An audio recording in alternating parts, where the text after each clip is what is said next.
if he calls out sexism, if he's like, yeah, I think under a patriarchal system, it would be harder for a woman to become president than a man. That's the world we live in. Patriarchy sucks. I would like to abolish it. I would like to work against ending intersectional discrimination. I would like to end that. So I'm going to call it out. And in the meantime, I'm like, oh, you hear what he said about women? Did you hear he said that a woman could never become president? But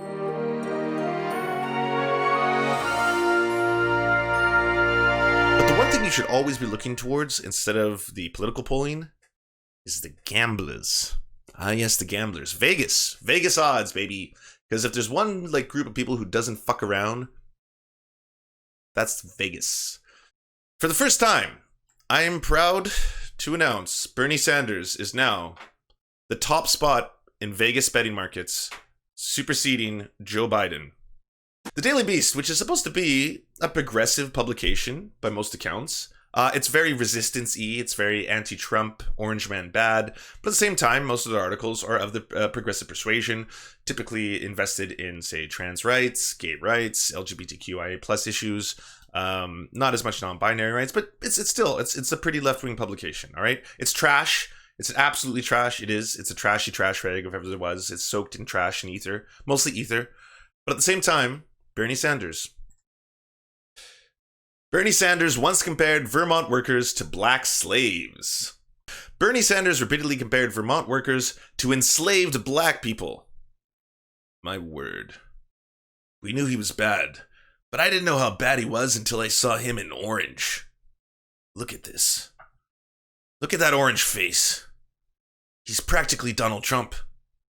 I mean, this is horseshoe theory in real time. We've come full circle, everybody. He is now Donald Trump. Look at it. Look at Donald Trump up on there. I can't tell them apart. It's the exact same person. It's indistinguishable.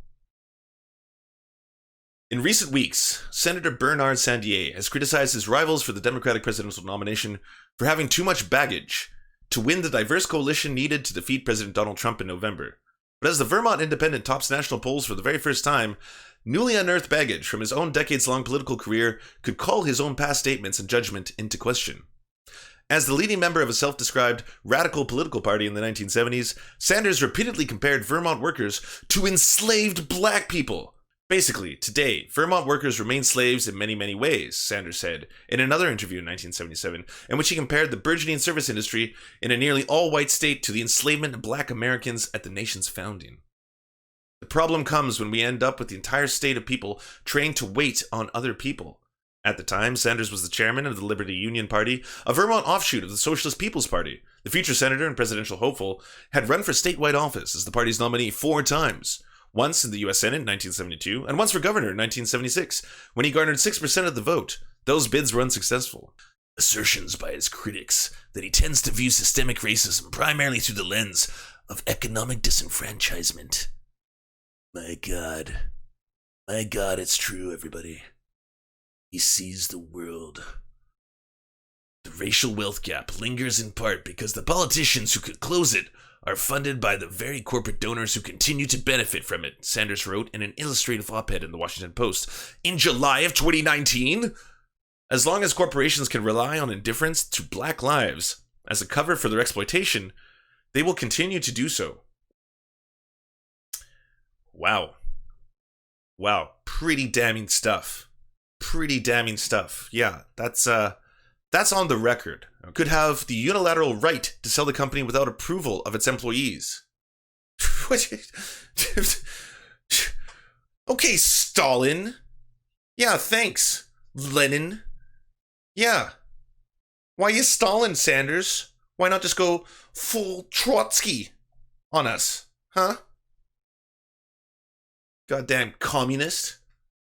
We believe ultimately that companies like Vermont Marble should be owned by the workers themselves, and that workers, not a handful of owners, should be determining policy. They keep saying, the then Liberty Union Party chairman. Just remember, he was a part of the Liberty Union. Never forget. Never forget the Bowling Green Massacre, by the way. 3/11. Never forget 3/11. Investigate 3/11, everybody.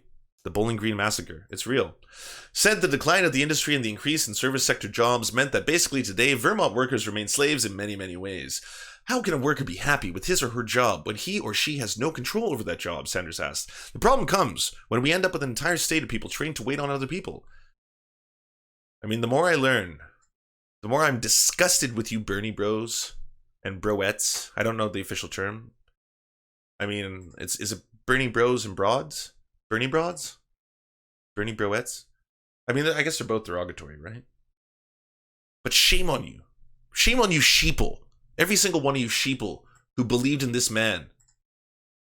I hope now the revelation has come full circle, all right? I hope all of you see him for what he truly is. Although Sanders has stated that the United States was founded on a racist principle and has called for an end to physical, political, legal, economic, and environmental violence against Americans of color, one of Sanders' main selling points as a candidate, his consistency. Supporters of the Vermont senator... I can't keep doing this. It's so asinine. It's just mind-boggling asinine. Like, I'm sorry, I can't stay in character anymore. Consistency. Like, what does this demonstrate more than consistency? More than what he's been doing his entire career? It's like, if he calls out sexism, if he's like, yeah, I think under a patriarchal system, it would be harder for a woman to become president than a man. That's the world we live in. Patriarchy sucks. I would like to abolish it. I would like to work against ending intersectional discrimination. I would like to end that. So I'm going to call it out. And in the meantime, I'm like, oh, you hear what he said about women? Did you hear he said that a woman could never become president? Did you hear what Bernie Sanders truly believes? I categorically disagree with the idea that the only alternatives facing the people of America and Vermont, on one hand, a system in which a handful of billionaires control the economic and political life of a nation, Sanders stated in a 1976 interview, my God, or on the other hand, a situation in which the political hacks sitting at the head of the state of bureaucracy and the military and the secret police control the political life of their countries. Although Sanders has avoided personally hitting his opponents, leaving that work instead to his surrogates and supporters, his campaign has declared that questions about the past decisions and statements by Democratic rivals are fair game. Before folks attempt to frame an accurate critique of a candidate's record as an attack, I hope they consider whether doing so helps the millions of voters who need to hear the underlying facts of a candidate's record and policies to make an informed decision about their futures, tweeted Brianna Joy Gray, the Sanders Campaign Nation press secretary, on Wednesday. And you know the worst part of all this? He's going to apologize. He's 100% going to apologize. Bernie Sanders is going to come forward. He's going to apologize. He's going to apologize for all of this. And it's going to make him look worse in the long run. It's like, it's sad. You hate to see it. But I like to compare chattel slavery to the current economic conditions we live in my opinion. Yes. Yes, it is.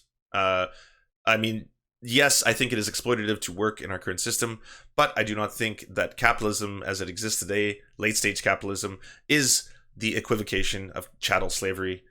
Chattel slavery was horrifying, and there are comparisons to be made between, for example, slave wages or the exacerbation of what I would call slavery, late stage slavery, by virtue of the disproportionate amount of African Americans who are put in the prison system under our current economic system, under our current judicial system, and many of them who are in prison have to actually work as prisoners doing jobs for pennies, which, yes, is practically just slave wages. But that is not the same as saying that they are chattel slaves. Did you enjoy what you just watched and now crave more nectar of the damned? Did you know that if you're watching on YouTube, you're only getting half the surfy experience? We upload all of our content commercial and censorship free to our Patreon. Due to the general demonetization of our videos, we now upload half of our original content directly to those who can help us produce this show. Want even more nectar than that? Well, come join us at twitch.tv/TheSerfsTV, where we do weekly live streams, debates, interviews, AMAs, and more. If you're an Amazon Prime member, you can help support our show 100% free by subscribing to our Twitch channel. So come join us, be merry, and know that your support is helping us do great things. Like pay rent and eat. We would first and foremost like to thank our god, Nicholas Marks, we worship at your temple. We would like to thank our monarch, Elsie Hupp. Your generosity has made this entire thing possible. We would like to thank our lords, Ricky Pilgrim, I'm Raft, and Michaela Schmidt. You are the pillars of our organization. To our Knights of the Surf Table, Paul Parfit, Daniel Kahn, Fair Tahan, Clement Chutskoff, Schizosaurus, Josh Mickelson, Dr. Zayas, Cooper Pilot, Andre Lynn Epperly, Dylan Bith, Terry, Todd Buckingham, Jed Lewis, Todd Lajeunesse.